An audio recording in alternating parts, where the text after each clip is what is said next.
একটা পেজ খোলার পরে সবাই ভিডিও আপলোড করার পাশাপাশি শেয়ার করতে চায়। তো সবাই চিন্তা করে যে শেয়ারটা কিভাবে করব। অনেকের বাসায় ওয়াইফাই আছে আর অনেকের হচ্ছে সেম ফোন আছে, তাদের হচ্ছে আলাদা কোনো ফোন নাই।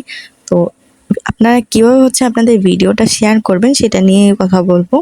তো আজকে হচ্ছে একটা চিনি আলুর দিয়ে ডাল রান্না করতেছিল, তো মাছ রান্না করছিলাম মেবি। তো ওই তেলটাই ছিল ওইটার ভিতরেই আর কি দিয়ে দিছি, তাহলে তেলটা অপচয় হবে না।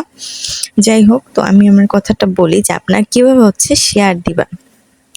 আপনার বাসায় যদি ওয়াইফাই থেকে থাকে তাহলে কিন্তু আপনি একই ওয়াইফাই থেকেই শেয়ারটা দিতে পারবেন। অনেকে বলে কি যে একই ওয়াইফাই থেকে শেয়ার দেওয়া যাবে না, তবে আমার মনে হয় যে একই ওয়াইফাই থেকে শেয়ার দিলে কোনো সমস্যা হবে না। তাছাড়া কিছুদিন এইটা নিয়েও আমি অনেক ভিডিও দেখছি বা অনেক কিছু বলতে পারেন যে দেখছি। তো অনেক মানুষ বলতেছে যে এটা হচ্ছে কোনো সমস্যা নেই, শুধু আপনার ফোনটা আলাদা হতে হবে।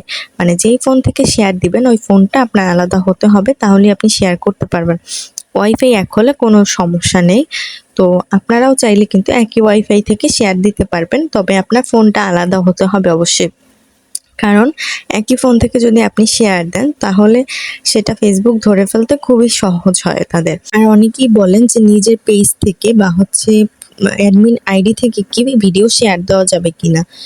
তাদের বলবো যে আপনার নিজের পেজ বা অ্যাডমিন আইডি আর হচ্ছে যেটা দিয়ে আপনি পেজ খুলছেন, এই তিনটা আইডির একটা আইডি থেকেও আপনি হচ্ছে ভিডিও শেয়ার দিতে যাবেন না।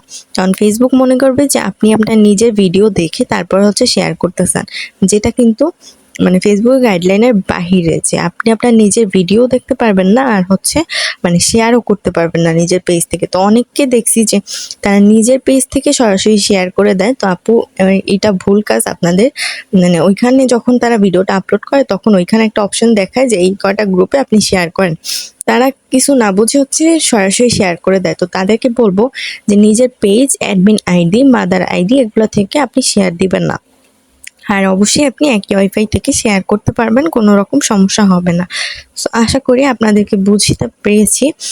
তো যাই হোক, আরেকটা কথা বলি, সেটা হচ্ছে এখন মানুষ ইদানিং অনেক বেশি কমেন্ট ব্লক খাচ্ছে। তো আপনারা একটু কম কম করে কমেন্ট করবেন। তবে হ্যাঁ, এত কমেন্ট যে করবেন না এমন না, তবে এই 5 মিনিট পর 10 মিনিট পর এরকম করে হচ্ছে 10-15টা করে কমেন্টে রিপ্লাই দিবেন বা কমেন্ট করবেন। তবে আগে যেরকম একসাথে 20-30টা করতে পারতেন, এখন তেমন করতে পারবেন না। 5 মিনিট 10 মিনিট পর পর 10 থেকে 15টা করে কমেন্ট করতে পারতেন। তবে একদম বেশি করতে গেলে কিন্তু কমেন্ট ব্লক খাবেন। সেক্ষেত্রে আপনার পেজটা রেস্ট্রিক্টেড করে দেবে, কারণ এখন মানুষ প্রচুর পরিমাণে কমেন্ট ব্লক খাচ্ছে। এই কমেন্ট ব্লকটা যখন আপনি রেগুলার 7 দিন খেতে থাকবেন তখনই আপনার আইডিটা রেস্ট্রিক্টেড করে দিবে। সো আশা করি বোঝাতে পেরেছি। বোঝাতে পারলে অবশ্যই ভিডিওটা শেয়ার করে দিবেন। ধন্যবাদ সবাইকে ভিডিওটা দেখার জন্য।